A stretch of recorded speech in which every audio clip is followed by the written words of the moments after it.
sa... Nasaan tayo? Wala tayo. Dito tayo sa may City Hall ng Davao, katabi ang Rizal Park kasi merong Lutong Chinoy 2024 in celebration of the Chinese New Year on the kailan?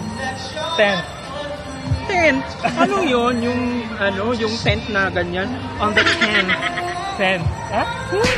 Oh my God! Ika-10. Ayan, Pilipino kasi tayo eh. Sorry. 10th of February. So, actually, kaninang 5:30 pa tayo umalis sa bahay.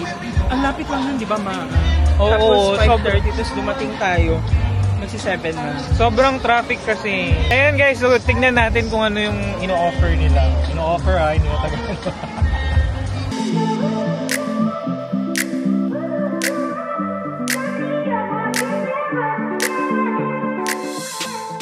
Anong trip mo? Ayan, so hanapin natin yung zodiac sign mo, tapos ako magsasabi kung totoo ba yung... Tapos hanapin ko rin yung zodiac sign mo.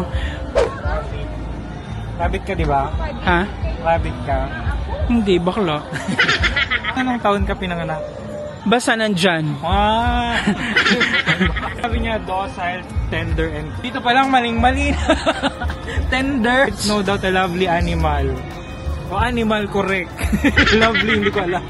They are smart moderators in a family to drive up the happy atmosphere. Truth. Totoo. Not only filial to the elders, they are also model parents. Model naman na. Strict but gentle and patient. Strengths, gentle, considerate. Gentle. Very much. Cautious, friendly. Yes, virtuous, compassionate. Love and marriage compatibility of rabbits. Sabi dyan, best matches, sheep, monkey, dog, pig. Hello, best matches daw tayo, babe. So ayan, Alika, anong hinahanap mo? Wala yung sa akin. Uy, nandyan ka naman ah. Kitang-kita ko yung pagka-monkey, oh. Ikaw na magbabasa. So ayan, yung mga monkey. Ay, ikaw na magbabasa ko. Chinese zodiac for 2024 monkey. Monkeys are close relatives of human beings. Yung monkey naman yun na dito nakagad. Literal. So ang strength mo is intelligence, enthusiastic, self-assured, sociable, innovation, eloquent, adaptable. Uy. Halo. Correct. Walang totoo. Tapos, ang weakness mo, ako, jealous, arrogant, lack patience, and perseverance, and opportunistic. Wow! Ano masasabi mo doon? 101% wow. Sure. Best match, rabbit. Ano masasabi mo doon? Dito to. Saan tayo pupunta? So, pupunta na tayo doon kasi medyo gutom na tayo. Kailangan nating maghanap ng makakain.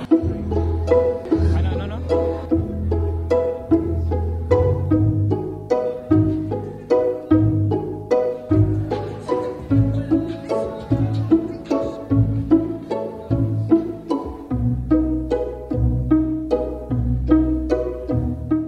Ito na nga yung sa juice ko, be. Tapos sabi nung balikan mo daw, may 2 libreng milk tea. Huh?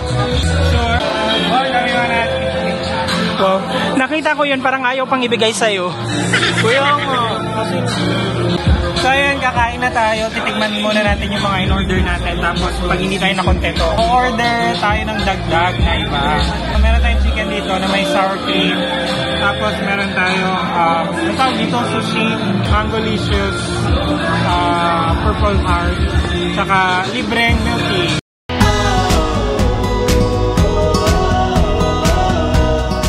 So ayan, tapos na tayong kumain. Ano masasabi mo?